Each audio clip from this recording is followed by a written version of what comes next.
Donc des spécialistes de la chose américaine, ça ne vous aura pas échappé, parce que Joe Biden était hier extrêmement attendu au tournant. Le président américain s'est entretenu avec un journaliste de ABC, interview enregistré, sans prompteur, sans note, et censé rattraper le débat raté face à Donald Trump il y a une semaine. Débat où, c'est vrai, Joe Biden semblait clairement éteint, déconnecté, absent, diront certains.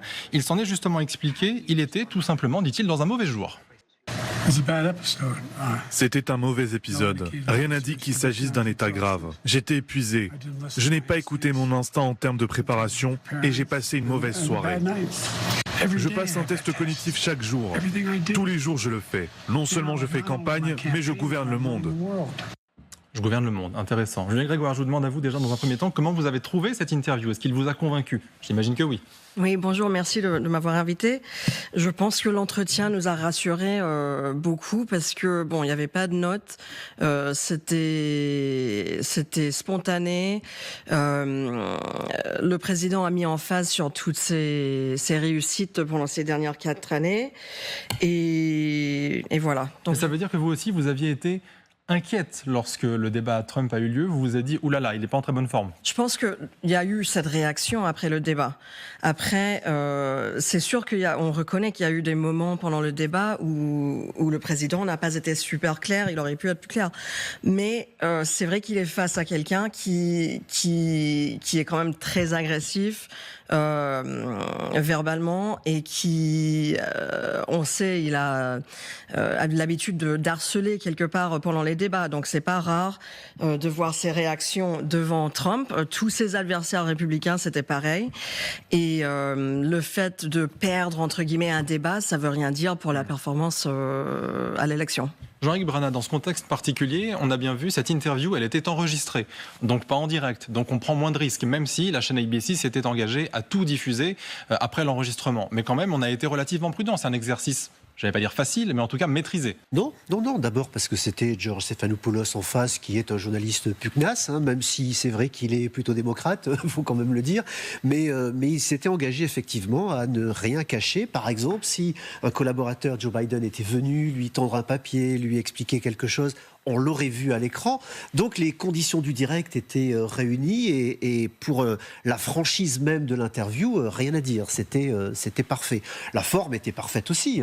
Joe Biden était détendu, plus bronzé, vous avez vu. Sans cravate.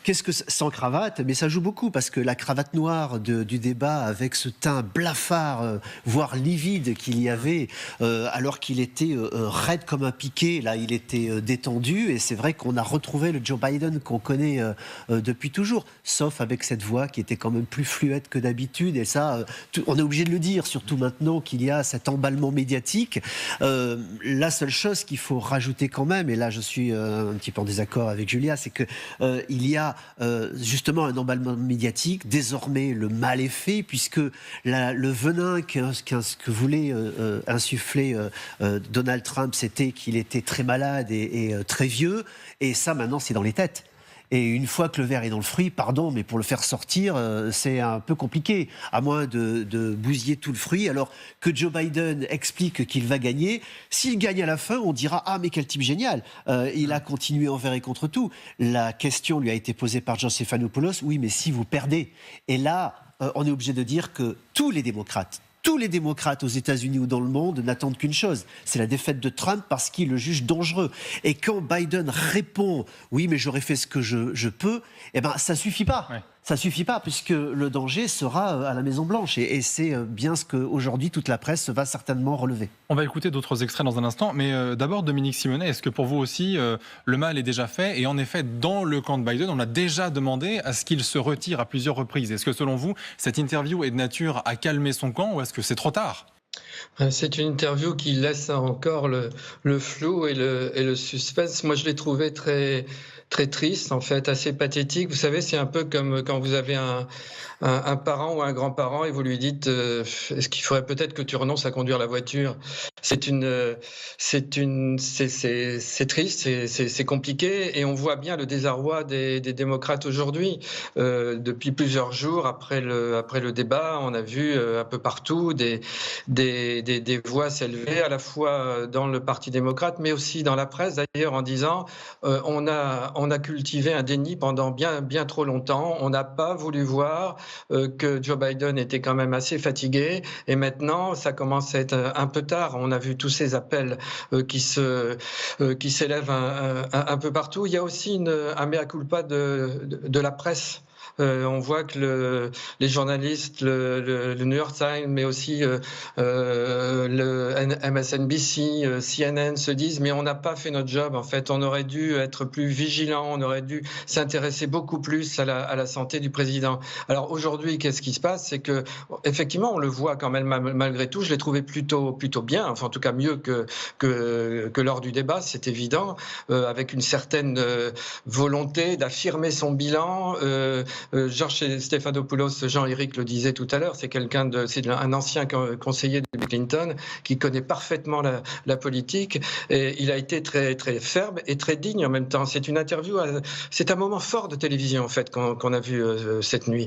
Mais la question reste entière. Est-ce qu'il va continuer comme cela? Est-ce qu'il peut toujours affirmer cette vitalité malgré les petites absences, malgré les confusions qu'on peut avoir à cet âge-là, ou est-ce que c'est la question récurrente qu'a posée Stephanopoulos, est-ce que c'est quelque chose de plus grave et qui va continuer dans le temps, auquel cas 4 ans de mandat va être compliqué. On a une crise inédite, c'est assez, on n'a jamais vu ça dans la démocratie américaine récemment, et puis aussi, il faut bien dire qu'il y a aussi les donateurs derrière, il y a de l'argent, les donateurs se posent des questions, et on a vu, on le voit, on va en parler, oui, beaucoup d'appels qui demandent à Joe Biden et à Jill, sa femme, de faire pression sur lui pour qu'il se retire.